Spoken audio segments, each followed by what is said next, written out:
नेता प्रतिपक्ष राहुल गांधी 5 फरवरी को बिहार जाएंगे, जहां वो स्वतंत्रता सेनानी और पूर्व मंत्री जगलाल चौधरी की जयंती समारोह में शामिल होंगे। पिछले 18 दिनों में ये दूसरा मौका है जब राहुल गांधी बिहार के दौरे पर आ रहे हैं। ऐसे में ये चर्चा काफी तेज हो गई है कि क्या राहुल गांधी बिहार दौरा करके पार्टी में नई ऊर्जा लाने की कोशिश कर रहे हैं। कांग्रेस सांसद राहुल गांधी पिछले महीने 18 जनवरी को ही बिहार आए थे। तब उन्होंने राजधानी में आयोजित संविधान सुरक्षा कार्यक्रम में हिस्सा लिया था। राहुल गांधी ने तब इस मौके पर राजद सुप्रीमो लालू प्रसाद यादव, नेता प्रतिपक्ष तेजस्वी यादव और राजद के शीर्ष नेतृत्व से भी पूर्व सीएम राबड़ी देवी के सरकारी आवास पर जाकर मुलाकात भी की थी। दरअसल राहुल गांधी पूर्व मंत्री जगलाल चौधरी की जयंती समारोह में हिस्सा लेने के लिए आ रहे हैं। वरिष्ठ पत्रकार संजय उपाध्याय कहते हैं कि जगलाल चौधरी एससी क्लास से ताल्लुक रखते हैं। इसी के साथ ही राहुल अपने इस दौरे के माध्यम से इस वर्ग के लोगों को अपना संदेश देने की कोशिश कर सकते हैं। इससे पहले भी राहुल गांधी के बिहार दौरे पर पार्टी के प्रदेश अध्यक्ष अखिलेश प्रसाद सिंह कहते हैं, राहुल गांधी के दौरे से कार्यकर्ताओं को नई ऊर्जा मिलती है। ज्ञात ये होता है कि अखिलेश प्रसाद सिंह ने पहले भी अपने संबोधन में कहा था कि मैंने पहले भी कहा था कि देश के अन्य राज्यों में जिस तरह आपका दौरा रहता है, वैसे ही अगर आप बिहार आएंगे तो कांग्रेस नई ऊंचाइयों पर पहुंचेगी। अगर आप समय देंगे तो बिहार में कांग्रेस 1990 वाली कांग्रेस बन जाएगी। गठबंधन के घटक दल के रूप में शामिल होते हुए बिहार में सत्ता में आई। वो राजद के बैसाखी पर ही टिकी रही। इसमें दरअसल राज्य में इस साल विधानसभा चुनाव होने वाले हैं और कांग्रेस पार्टी इस विधानसभा चुनाव में ज्यादा सीटें पर लड़ने की तैयारी कर रही है।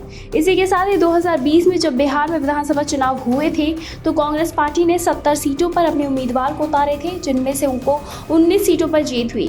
कांग्रेस पार्टी का ये दावा 2024 में संपन्न हुए लोकसभा चुनाव के बाद आया, जिसमें कि कांग्रेस पार्टी ने 3 लोकसभा सीटों पर जीत हासिल की थी।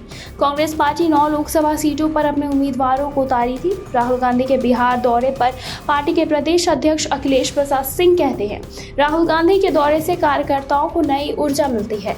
ज्ञात हो कि अखिलेश प्रसाद सिंह ने पहले भी अपने संबोधन में कहा था कि मैंने पहले ही कहा था कि देश के अन्य राज्यों में जिस तरह आपका दौरा रहता है, वैसे ही अगर आप बिहार आएंगे तो कांग्रेस नई ऊंचाई पर पहुंचेगी। अगर आप समय देंगे तो बिहार में कांग्रेस 1990 वाली कांग्रेस बन जाएगी। राहुल गांधी के दौरे पर प्रदेश कांग्रेस के मुख्य प्रवक्ता राजेश राठौर कहते हैं कि उनका दौरा राजनीतिक नहीं है, लेकिन जब कोई सियासी नेता दौरे पर आता है तो सियासी बातें होती हैं। वो कहते हैं कि राहुल जयंती समारोह में आ रहे हैं, जिनको वर्षों से बड़े पैमाने पर नहीं मनाया गया है। वो इस बात से नहीं नकारते हैं कि सियासी बातें नहीं होंगी। वो ये भी कहते हैं कि उनके आने का संदेश न केवल शेड्यूल कास्ट समाज में है, बल्कि समाज के सभी वर्ग के लोगों में देना है। राहुल गांधी लगातार सदन से सड़क तक आवाज उठाते रहे हैं। वो दलितों, महिला, पिछड़ा की आवाज बनते रहे हैं। वो उन लोगों की आवाज बनते हैं जो समाज के मुख्य धारा से अभी तक नहीं जुड़ पाए हैं। दरअसल पिछले विधानसभा चुनाव में कांग्रेस पार्टी ने 70 सीटों पर अपने उम्मीदवारों को उतारा था, जिसमें कि 19 सीटों पर उसके उम्मीदवारों की जीत हासिल हुई। तब कांग्रेस को 9.48% वोट मिला था। हालांकि कांग्रेस का प्रदर्शन AIMIMS से नीचे था। तब AIMIMS के 5 उम्मीदवार जीते थे और उसका वोट प्रतिशत 1.24% था।